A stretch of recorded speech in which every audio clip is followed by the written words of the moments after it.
Good morning students. I hope आप सभी online आ गए हैं और आज हम अपनी फोर्थ यूनिट का नेक्स्ट टॉपिक स्टार्ट करते हैं जिसका जोलॉजिकल नेम है फेशियोला हेपेटिका। पहला हमने एग्जांपल देखा था टीनिया सोलियम। ये दोनों ही एग्जांपल हैं प्लेटिहेल्मिन्थेस के। इस यूनिट के अंदर फोर्थ यूनिट के अंदर हम फाइलम प्लेटिहेल्मिन्थेस के बारे में देखेंगे और मेनली देखेंगे क्या हमने इसके जनरल कैरेक्टर्स और जो क्लासिफिकेशन है वो तो हमने फर्स्ट यूनिट में कर ली थी। आज हम मतलब लास्ट क्लास के अंदर हमने इसका पहला एग्जांपल देखा था प्लेटिहेल्मिन्थेस का टीनिया सोलियम, और आज हम देख रहे हैं इसका दूसरा एग्जांपल फेशुला हिपैटिका, जिसे कॉमन लैंग्वेज में कहते हैं द शीप लीवर फ्लूक। क्या बोलते हैं? द शीप लीवर फ्लूक, मतलब ये भेड़ की यकृत कृमि होता है भेड़ का, तो क्या बोलते हैं इसको? The sheep liver fluke. Actual में ये कैसा है? एंडोपैरासाइट है, यानी अंतः परजीवी है। और इसके बारे में ये हमें कहा, ये जो शीप ऐसा कैसा है? एबेरेंट होस्ट है। एबेरेंट होस्ट मतलब मैन। और कैसा होता है? डाइजेनेटिक। ये भी डाइजेनेटिक है, मतलब दो होस्ट में अपनी लाइफ कंप्लीट करता है।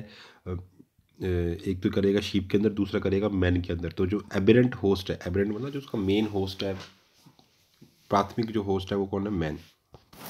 ठीक है, उसके बाद आगे देखते हैं। फाइलम की बात करें तो प्लेटिहेल्मिन्थेस, क्लास की बात करें तो टर्मेटोडा, ऑर्डर है इसका डिग्निया, फैमिली फैशियोलिडेई, जीनस इसका फैशियोला और स्पीशीज है इसकी हिपैटिका। फाइलम आया प्लेटिहेल्मिन्थेस। तो प्लेटिहेल्मिन्थेस की क्या विशेषता है? Because of having a flat coelomate body with flame cell for the excretion. कि इसमें प्लेटिहेल्मिन्थेस में क्यों आया? क्योंकि यहाँ पर आने वाले जो भी ऑर्गेनिज्म होंगे उनकी बॉडी कैसी होगी? फ्लैट होगी और एसिलोमेट होगी, राइट। और एसिलोमेट बॉडी होगी विद फ्लेम सेल यहाँ प्रेजेंट होती हैं। वो किसके लिए काम करती है? एक्सक्रीशन, उत्सर्जन का, जो हम ज्वाला कोशिका कहते हैं हिंदी में। बहुत इंपॉर्टेंट है, अभी हम देखेंगे इनके बारे में। नेक्स्ट है क्लास टर्मेटोडा। उसका क्या रीज़न है? पैरासाइट, अनसेगमेंटेड बॉडी, सकर और गट प्रेजेंट होते हैं। मतलब ये परजीवी होते हैं और बॉडी इनकी सेगमेंट में डिवाइड होती है। और अनसेगमेंटेड बॉडी मतलब सेगमेंट में नहीं होगी। और सकर्स और गट यहाँ क्या होते हैं? प्रेजेंट होते हैं। सकर्स मतलब जो चूषक का काम करते हैं, और गट का मतलब जो एलिमेंट्री किनाल जैसे हम कहते हैं, वैसे गट इनकी बॉडी में पाई जाती है आहार नाल के रूप में। ऑर्डर की बात करें तो इनकी डिग्नी ऑर्डर है, और इसमें एक और दो इंटरमीडिएट होस्ट, एक या दो उसके क्या क्या हो सकते हैं? इंटरमीडिएट होस्ट होते हैं। इसमें 2 सकर्स मिलते हैं ओरल और वेंट्रल साइड पर फॉर दी अटैचमेंट। ठीक, तो इसमें आपको 2 शक्कर मिलेंगे, एक मिलेगा ओरल साइड पर, एक मिलेगा वेंट्रल साइड पर। ओरल मतलब जिस साइड मुख है, और वेंट्रल मतलब 2 सतह होती है आपकी, डॉर्सल और वेंट्रल, अधर और पृष्ठ। तो पृष्ठ जो सतह है, इसकी सतह है, उस पर आपको मिलेगा। और शक्कर का काम क्या है? अटैचमेंट देने का, कि ये कहीं भी अटैच होना चाहे तो ये शक्कर की हेल्प से अटैच हो जाता है। और आपको पता है एंडोपैरासाइट है, यानी कैसा है? ये अंतः परजीवी है, तो शरीर के अंदर ही रह रहा है। आगे इसकी फैमिली है फैशियोलिडेई, जिसका काम है टेगुमेंटेड स्पिन्यूल्स प्रेजेंट होते हैं। ये टेगुमेंटेड होती है, मतलब इसके ऊपर टेगुमेंट चढ़ी होगी क्यूटिकल की फॉर्म में, और स्पिन्यूल्स, इसमें छोटी छोटी कंटिकाएँ मिलेंगी आपको, स्पाइंस मिलेंगी बॉडी के ऊपर। जीनस फैशियोला है, यानी कि कॉनिकल हेड लोब, मतलब जो फैशियोला जो उसका सिर है वो लोब की तरह है, बाहर की तरफ निकला हुआ है कॉनिकल फॉर्म में, शंकु के आकार का। और स्पीशीज़ की हेपेटिका है, यानी कि present in the vertebrate host liver. तो ये हेपेटिका जो वर्ड है, हिपैटिक, ये लीवर के लिए इस्तेमाल किया जाता है, इसलिए ये इसी से इसकी स्पीशीज़ का नाम पड़ा हिपैट। यानी कि ये कहाँ उपस्थित होता है? प्रेजेंट होता है। ये जितने भी कशेरुकीय जीव होते हैं उनके लीवर यानी यकृत में ये रहता है, और वही उसका होस्ट है ना। वर्टिब्रेट जो होस्ट होते हैं, कशेरुकी जो उसके होस्ट है, उनके लीवर में ये आसानी से रहता है। चलिए, सबसे पहले हम उसकी बात करते हैं। सबसे पहले हम इसकी बात करते हैं फैशियोला हेपेटिका की external feature in the vertebral view. बहुत सिंपल सा है, इसके डायग्राम बहुत इंपॉर्टेंट है, तो हम डायग्राम के बेस पर भी सारी बातें एक्सप्लेन कर देंगे, जैसे हमने लास्ट लेक्चर में किया था। क्योंकि देखो, बायो के अंदर यानी कि जो जोलॉजी और बॉटनी एक ऐसा टॉपिक है आपका जिसमें बिना डायग्राम के बात नहीं हो सकती। अगर आपसे क्वेश्चन में लिखा नहीं है कि डायग्राम नहीं बनाओ, कहीं आपको मेंशन, लेकिन आपने डायग्राम बनाना है। मतलब अगर आपके पास जैसे जो फर्स्ट वाला आपका पोर्शन था, ए सेक्शन में तो 1.5 नंबर क्वेश्चन है, तो वहाँ तो सिर्फ आपको थ्योरी में, वर्डिंग में एक्सप्लेन करना है, वो भी 3 से 4 लाइनों के अंदर आपने अपना आंसर देना है। लेकिन अगर आप बी सेक्शन में जाएं या सी सेक्शन में जाएं, वहाँ पर आपने अपनी हर क्वेश्चन के रिप्लाई में आंसर के अंदर डायग्राम फिट करना ही करना है। जहाँ आपको ऐसा लगता है कि यहाँ हो ही नहीं सकता, बात अलग है, लेकिन अदरवाइज़ आपने कई बार तो डायरेक्ट ही पूछते हैं कि भाई डायग्राम ही बनाओ। और कई बार कोई भी आपसे क्वेश्चन पूछा गया है, जैसे आपसे ऐसे पूछा गया है कि सी बी सेक्शन के अंदर क्वेश्चन आपसे पूछा गया है कि लिवर फ्लू की बॉडी वॉल को एक्सप्लेन करो। तो अगर आपको उसकी देह भित्ति के बारे में पूछा गया है, यकृत कृमि की देह भित्ति के बारे में संक्षिप्त में बताइए, तो आप उसका डायग्राम ज़रूर बनाएं कि उसका डायग्राम क्या है। तो ये आपका fasciola hepatica, liver fluke fasciola hepatica external feature in the ventral view. हम इसका वेंट्रल व्यू देख रहे हैं, डॉर्सल बैक साइड पीछे साइड है डायग्राम के, तो ये इसका वेंट्रल व्यू है। ये हम इसकी पृष्ठ सतह देख रहे हैं। ऊपर माउथ है, माउथ सेंटर में, और उसके चारों तरफ क्या लगा हुआ है, ओरल सकर लगे हैं। माउथ के आसपास जो सकर होंगे उसे क्या नाम से पुकारोगे, ओरल सकर। जो ये शंकु के आकार के ऊपर की ये जो डिज़ाइन बना है इसे कहते हैं ओरल कोन। क्या बोलते हैं, ओरल कोन। ओरल कोन के जस्ट नीचे होता है गोनोपोर, एक छिद्र होता है, पर्चर होता है गोनोपोर, जिसे हम जेनिटल पोर या गोनोपोर कहते हैं। यहाँ पर इसके जन्नांग के बाहर खुलते हैं, और उसके जस्ट नीचे एक हमारे पास फिर से एक सकर आया जिसका नाम होता है एसिटाबुलम। ये होता है वेंट्रल सकर। क्या होता है, वेंट्रल सकर, यानी पृष्ठ सतह वाला चूषक होता है, यानी एसिटाबुलम। इसे साइंटिफिक लैंग्वेज में कहते हैं एसिटाबुलम। तो क्या हो गया, फर्स्ट पे माउथ, माउथ को चारों तरफ से घेरते हुए सकर है जिसका नाम है ओरल सकर। ओरल सकर जिस लोब पे है उसे कहते हैं ओरल कोन। उसके नीचे गोनोपोर है जिसमें जेनिटल ऑर्गन्स के ओपन होते हैं बाहर आके, और एस्टेबुलम है, और लास्ट में एक एक्सक्रीटरी पोर है, उत्सर्जी छिद्र, जिससे सारी चीज़ें जो बॉडी की वेस्ट प्रोडक्ट है जो बॉडी को नहीं चाहिए उनको यहाँ से वो उत्सर्जित कर देता है। तो ये इसका एक्सटर्नल फीचर है। यही जो मैंने बोला है वही आपने अपनी कॉपी में लिखना है, कोई बड़ी इसमें झंझट वाली बात नहीं है। चलिए अब नेक्स्ट चीज़ देखते हैं। A part of the longitudinal section of body wall of the liver fluke under the electron microscope. अब हम उसके बॉडी की एक लॉन्गिट्यूडनल सेक्शन देख रहे हैं, लंबवत काट देखी हमने बॉडी वॉल की, और छोटा सा हिस्सा देखेंगे लिवर फ्लूक के अंडर दी माइक्रोस्कोप। हम इलेक्ट्रॉन माइक्रोस्कोप के अंदर उसकी बॉडी वॉल देख रहे हैं। लगभग लगभग जो आपने पीछे अभी टीनियस वॉल्यूम किया था उसी की तरह है इसकी भी। ऊपर वाला जो है वो उसका जो है वो है एक्सटीरियर जोन ऑफ द टैगुमेंट। ये एक्सटीरियर बाहर वाला, और ये या एक्सटीरियर कह सकते हो या आउटर, क्या है, आउटर जोन ऑफ टैगुमेंट, और अंदर वाला है इनर जोन ऑफ टैगुमेंट। ठीक है, ये आउटर जोन है, ये इनर जोन है। जो आउटर जोन है किसका, टैगुमेंट का, ये इनर जोन है टैगुमेंट का। अब क्या क्या मिल रहा है, ये देखो, ये बाहर वाली लेयर है जिसमें क्या बनी है, माइक्रोविलाई। ये है माइक्रोविलाई, क्या है ये, माइक्रोविलाई, जिससे सरफेस ज़्यादा मिल जाता है। अगर ये सीधी लाइन होती तो कम सरफेस मिलता है एज कंपैरिजन टू जो आप अभी देख रहे हो। ऐसे जो इस तरीके से जो डिज़ाइन बना है, ये ऊपर नीचे अप डाउन, इससे क्या है कि इसको सरफेस ज़्यादा मिलता है अवशोषण करने के लिए, क्योंकि आपको पता है ये डाइजेस्टेड फूड पार्टिकल को खाएगा। जो भी शरीर की वो जो पदार्थ है, जो भी चीज़ शरीर के अंदर जो लिक्विड है उसको ये एब्जॉर्ब करेगा। तो एब्जॉर्ब करने के लिए सरफेस भी तो ज़्यादा चाहिए। तो उसके अलावा यहाँ पर आपको ये मिल रहे हैं स्पाइन, है ना, शरीर में पकड़ बना के रखने के लिए। ठीक, उसके अलावा यहाँ पर हमें एक पिट्स गर्त भी मिल रहे हैं, खांचे मिल रही हैं, जिसे कहते हैं पिनोसाइटोटिक वेसिकल। क्या बोलते हैं, पिनोसाइटोटिक वेसिकल। उसके साथ साथ इसमें और क्या मिल रहा है आपको, सिक्रेटिंग ग्रैनुअल्स भरे हैं बीच में, बेसल लैमिना। ये वाली कौन सी है, जो ये कौन सी लेयर है, बेसल लैमिना। क्या है ये, बेसल मेम्ब्रेन भी कह सकते हो, बेसल लैमिना। उसके बाद यहाँ पर आपको मिल रही है सर्कुलर मसल। ये गोल वाली कौन सी है, सर्कुलर, गोलाकार पेशियाँ हैं। और ये कौन सी है, लंबवत पेशियाँ, लॉन्गिट्यूडनल मसल्स। बीच में कौन सी है, लॉन्गिट्यूडनल मसल। उसके अलावा बीच में आपको एक बड़ी वाली सेल मिल रही है, ये जो इससे कनेक्ट हो रही है इस वाले आउटर वाले जोन के साथ, इसे कहते हैं साइटोप्लाज्मिक ब्रिज। क्या बोलते हैं, साइटोप्लाज्मिक ब्रिज। ये ब्रिज होता है। मैंने इनके अंदर डायग्राम नहीं बनाया, आपने को भी इनको भी कंप्लीट करना है। उसके अलावा इसके अंदर आपको सारी चीज़ें मिलेंगी जो सेल के अंदर होती है, ईआर, न्यूक्लियस, साइटोप्लाज्म, ये माइटोकॉन्ड्रिया, वैक्यूल्स, ये सब इसके अंदर भरा हुआ है। न्यूक्लियस इसके पास है, केंद्रिका झिल्ली है इसके पास, सब सारी चीज़ें इसके पास। ठीक है, गोल्जी अपरेटस है, ये सारी चीज़ें हैं। उसके बाद नीचे क्या भरा हुआ, पैरेन्काइमा। नीचे वाले हिस्से में क्या है, पैरेन्काइमा। और इसका जो ये जो इसकी जो आउटर टैगमेंट की जो फॉर्मेशन है वो कौन करती है, ये वाली सेल करती है आपकी। ठीक है, जो आपकी आउटर जो बॉर्डर है, ये वाला जो लेयर है, इसकी जो फॉर्मेशन है वो कौन करती है? जो आपकी ये वाली सेल्स है, इन्हीं सेल के सिक्रीशन से इसकी फॉर्मेशन होती है। इतनी बात क्लियर आ गई, समझ आ गई बात आ गई? चलिए आगे देखते हैं। अब हम बात करते हैं इसके डाइजेस्टिव सिस्टम की। डाइजेस्टिव सिस्टम की बात करें तो क्या क्या चीज़ें मिलेंगी डाइजेस्टिव सिस्टम के अंदर? पहले माउथ है, माउथ को चारों तरफ ओरल सकर लगे हुए हैं, और उसके नीचे माउथ जो है वो एक पाइप के थ्रू, एक कैनाल के थ्रू आगे जुड़ा हुआ है।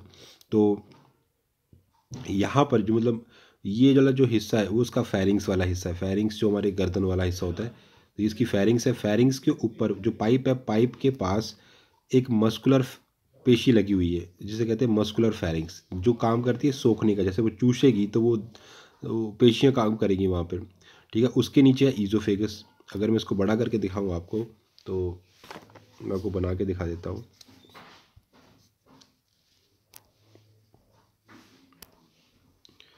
एक्चुअल में है कैसा,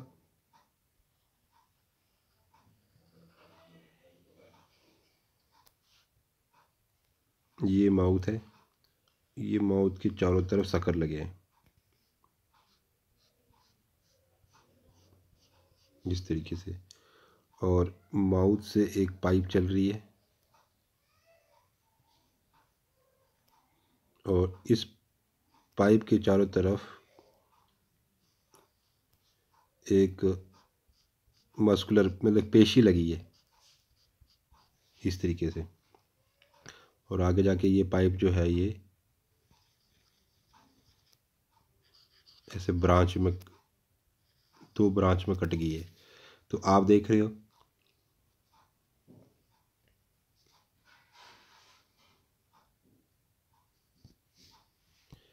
तो अब आप ये देखो, ये माउथ हो गया, ये आपकी क्या हो गया, ओरल सकर जो चूषक की तरह काम करेंगी।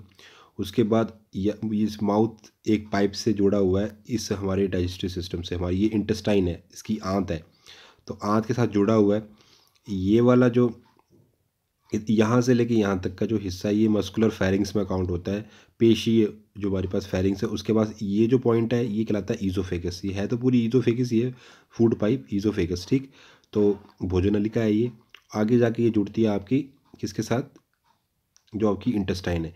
इंटेस्टाइन की दो पालियाँ, एक इस साइड एक इस साइड, ये लेफ्ट वाली और ये राइट वाली, क्या है, ये लिम्ब है, इसकी पार्ट है ये, ठीक। तो ये इंटेस्टाइन लिब है। उसके अलावा ये तो होते थे गोनापोर और एसिटोपिलम तो रहेंगे बीच में, और ये इंटेस्टाइन है।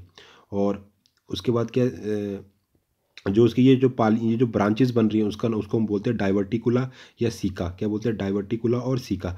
इसकी इंटेस्टाइन की एक ये इंपॉर्टेंस है कि देखो यहाँ पर क्या है कि इसकी इंटेस्टाइन पूरे शरीर में फैली है, आंत पूरी शरीर में फैली है। तो दो काम कर रही है, एक तो ये भोजन खाएगा तो उसको तो पहले पचाएगा, डाइजेस्ट करेगा। डाइजेस्ट करने के बाद उसको पूरी बॉडी में वितरित भी करेगा, स्प्रेडिंग भी करेगा। जो जो हर एक सेल को ये भोजन पहुंचाने का काम भी कौन करती है, इंटेस्टाइन करती है। हमारे बॉडी में सर्कुलेशन सिस्टम है, सर्कुलेटरी सिस्टम है ना हमारे बॉडी में, परिसंचरण तंत्र, रुधिर परिसंचरण तंत्र। हमारी बॉडी में जो ब्लड है वो पचित भोज्य पदार्थ को शरीर के हर एक अंग में ले जाता है, हर एक सेल में ले जाता है। इसके पास नहीं है, तो इसलिए इसकी जो ये इंटेस्टाइन है ये पूरी बॉडी में उसको डिस्ट्रीब्यूट करेगी। इतनी बात समझ आ गई? तो ये हो गया डाइजेस्टिव सिस्टम, ठीक। आगे चलते हैं,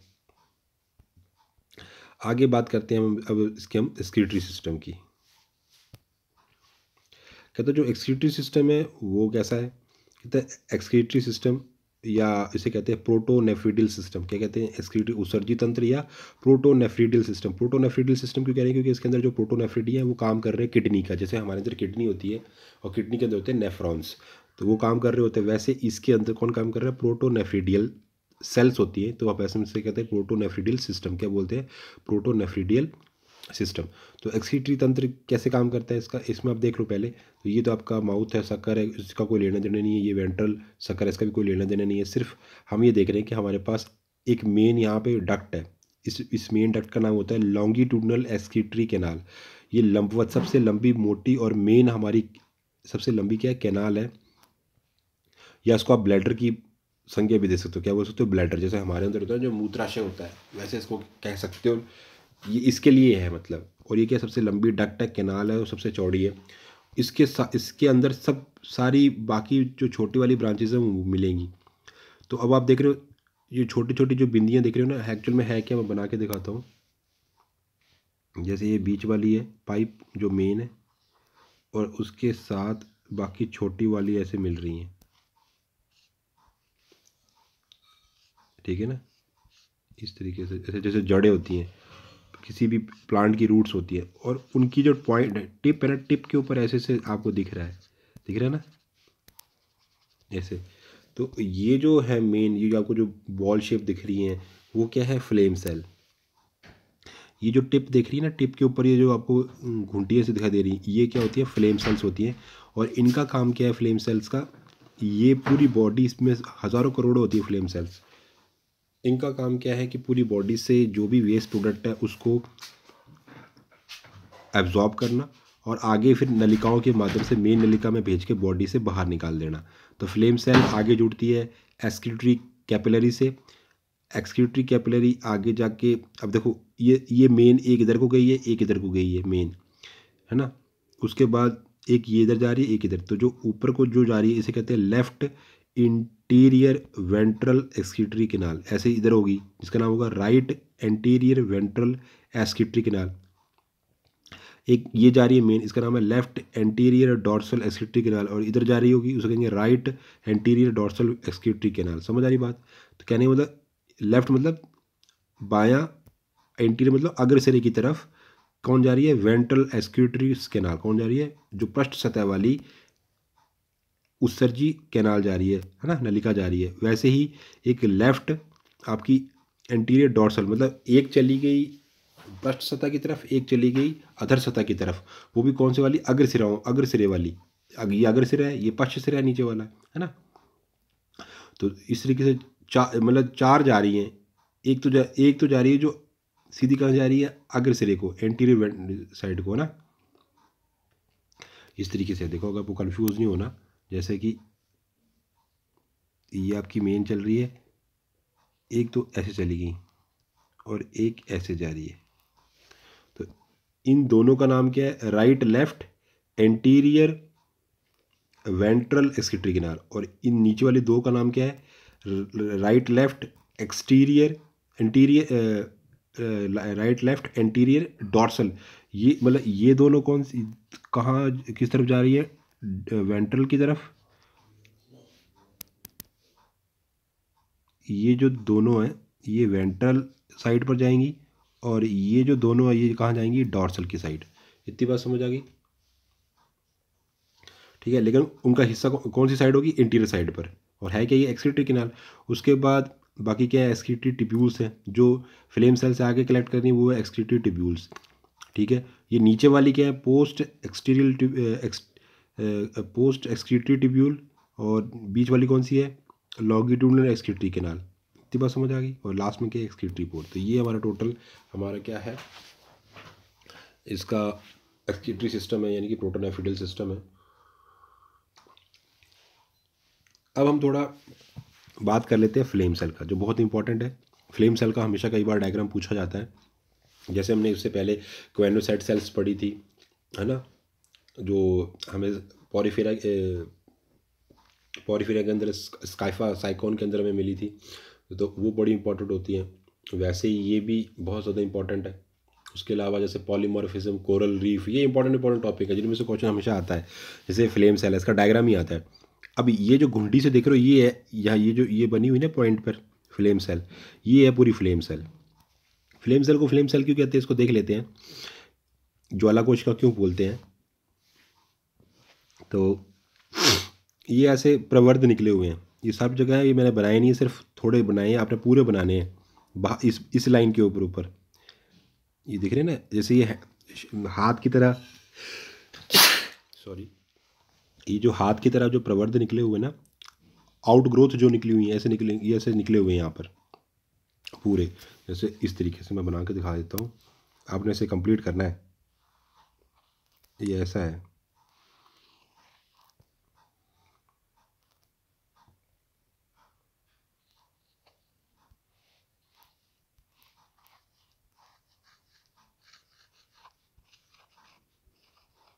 इस तरीके से होती है, ठीक है।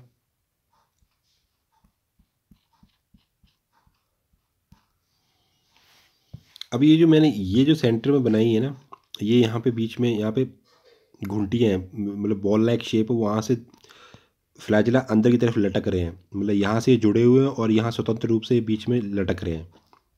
ठीक है, तो इसे कहते हैं बंडल ऑफ सिलिया। क्या बोलते हैं? Bundle of cilia. सिलिया का गुच्छा है ये बीच में कशाब का, और ये बीच में लटक रहे हैं, झूल रहे हैं। ये एक्चुअल में ना दूर से जब हम माइक्रोस्कोप से देखते हैं तो ये हिलते हुए दिखाई देते हैं, इसलिए ऐसा लगता है जैसे ज्वाला जल रही है, जैसे जैसे दीपक जलता है तो दीपक की जो ज्वाला होती है ना, वैसे दिखते हैं ये चमकते हुए, तो इसलिए इसका नाम पड़ा फ्लेम सेल। ठीक है, उसके अलावा बीच में भरा हुआ साइटोप्लाज्म है, माइटोकॉन्ड्रिया है, न्यूक्लियस है, सारी चीज़ें बीच में भरी पड़ी हैं। और ये जो हमने आउटग्रोथ बनाई है, इनका काम है बॉडी से चीज़ों को एब्जॉर्ब करना और ऑब्जॉर्ब करके इस कैनाल में भेज के इसमें भेज देना, इंटर सेलुलर डक्ट के अंदर भेज देते हैं ये कैनाल है आगे जाके जो इससे कनेक्ट है। तो ये क्या है? साइटोप्लाज्मिक प्रोसेस होते हैं। क्या बोलते हैं इसको हम? साइटोप्लाज्मिक प्रोसेस, मतलब कि ये कोशिकीय प्रवर्ध होते हैं। और ये जो आपकी जो सिलियाँ हैं, ये किससे उगे हुए हैं, किससे उत्पन्न हुए हैं? बेसल ग्रैनुल से। यहाँ बेसल ग्रैनुल से छोटी छोटी घुंडियाँ हैं, उनसे इनकी उत्पत्ति हुई है। और बीच में ये जो गुहा है, इसको कहते हैं cavity of the flame cell. क्या बोलते हैं? ज्वाला कोशिका की गुहा, flame cell of, cavity of the flame cell. बात क्लियर हो गई। और बीच बीच में यहाँ वैक्यूल भी हैं, धानियाँ भी हैं, और साइटोप्लाज्म भरा हुआ है। और बीच में क्या ये है इंट्रा सेलुलर डक्ट। क्या है ये? Intra cellular duct. आगे जाके किससे मिली है? इंटर सेलुलर डक्ट से। इंटर सेलुलर डक्ट किससे मिली है? इंटर सेलुलर डक्ट से। अंतरा कोशिकीय जो नलिका है वो आगे जाके अंतः कोशिकीय नलिका के साथ मिली हुई है। ठीक, इतनी बात समझ आ गई। यही फ्लेम सेल का काम है जो मैंने आपको बताया। और फ्लेम सेल क्यों ज्वाला कोशिका क्यों बोलते हैं? क्योंकि ये जो आपके ये जो तंतु हैं, यानी कि जो ये सिलियाँ हैं, ये अंदर लटकते रहते हैं और हिलते रहते हैं, जिससे एक ज्वाला की आभास होता है कि इससे ज्वाला जल रही है, इसलिए इसका नाम क्या है? ज्वाला कोशिका।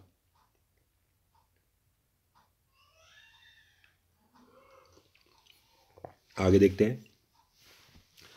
तो अब हमें इससे पता क्या चलता है कि आगे बात करते हैं, ये जो एनिमल है हमारा वो कैसा है? डाइजेनेटिक है। तो ये जो हमारा एनिमल है कैसा है? जो ऑर्गेनिज्म है ये कैसा है? डाइजेनेटिक है। डाइजेनेटिक का मतलब क्या? जो दो होस्ट में अपना लाइफ साइकिल कंप्लीट करे, है ना।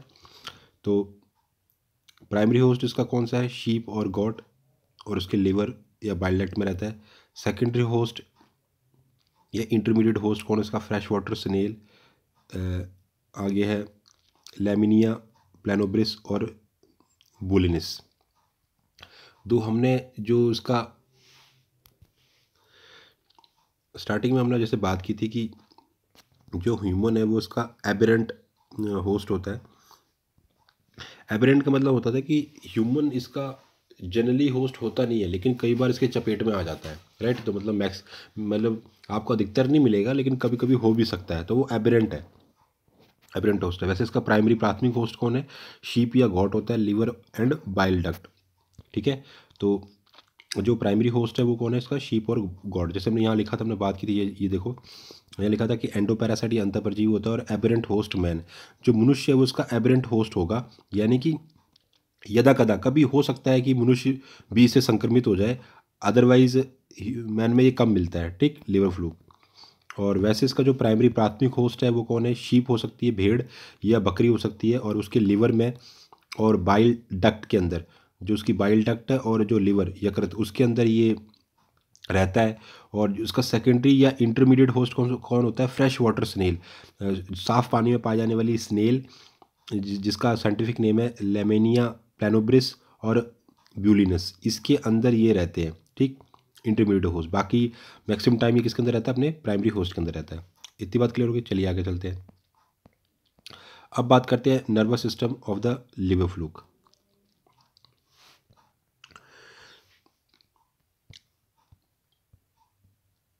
नर्वस सिस्टम की बात करते हैं तो सिंपल सा नर्वस सिस्टम है इसका, वही सेम माउथ है। यहाँ ये चीज़ें तो अब हमने पढ़नी नहीं, जो हमारी इसकी जो इंटेस्टाइन के बारे में। और अब हमने इसके नर्वस सिस्टम को देखना है। तो नर्वस सिस्टम की अगर हम बात करें तो उसके इंटीरियर साइड पर हमें रिंग मिलती है, नर्व रिंग। क्या बोलते हैं इसको? Nerve ring. और साइड में हमें क्या मिलते हैं? गैंग्लियन, जिसे कहते हैं हम सेरिब्रल गैंग्लियन। क्या बोलते हैं? Cerebral ganglion. और वेंट्रल साइड पर भी मिलता है एक, उसे कहते हैं वेंट्रल गैंग्लियन। तो ये वेंट्रल गैंग्लियन है, ये सेरिब्रल गैंग्लियन है। इतनी बात क्लियर हो गई। उनसे दो लंबी लंबी निकलती हैं जिसका नाम है लेटरल नर्व, जो किनारे की तरफ दो नर्व निकलती है जिसे कहते हैं लेटरल नर्व कॉर्ड। क्या बोलते हैं, दो कॉर्ड लिखती हैं जो सबसे लंबाई लेंथ में एंड तक जाती हैं, इसको बोलते हैं लेटरल नर्व कॉर्ड। वो आपस में जुड़ी रहती हैं बीच में, दोनों साइड की लेटरल, वो इससे कहते हैं ट्रांसफर कमीशोर। जोड़ने वाले को हमेशा क्या कहते हैं, ट्रांसफर कमीशोर। और ट्रांसफर कमीशोर छोटे छोटे और निकलती है जिन्हें कहते हैं नर्व्स। इतनी बात समझ आ गई। उसके अलावा एक दो और निकलती है डोर्सल नर्व कॉर्ड। क्या बोलते हैं उनको, डोर्सल, और एक निकलती है वेंट्रल साइड के लिए, उसे कहते हैं वेंट्रल नर्व कॉर्ड। एक तो किनारे पे निकली लंबी, और दो और निकलती हैं दोनों साइड पर, राइट और लेफ्ट, वो भी लंबी लंबी निकलती है। एक साइड, एक निकलती है वेंट्रल साइड के लिए, एक निकलती है डोर्सल साइड के लिए। ये इसका सिंपल सा क्या है, नर्वस सिस्टम है। ठीक, तो थैंक यू सो मच। आगे वाली क्लास के अंदर हम इसके नेक्स्ट और बाकी चीज़ों को डिस्कस करेंगे, इसका लाइफ साइकिल और इसकी जो रिप्रोडक्टिव सिस्टम है। आज के लिए हम इतना ही करते हैं। Thank you so much.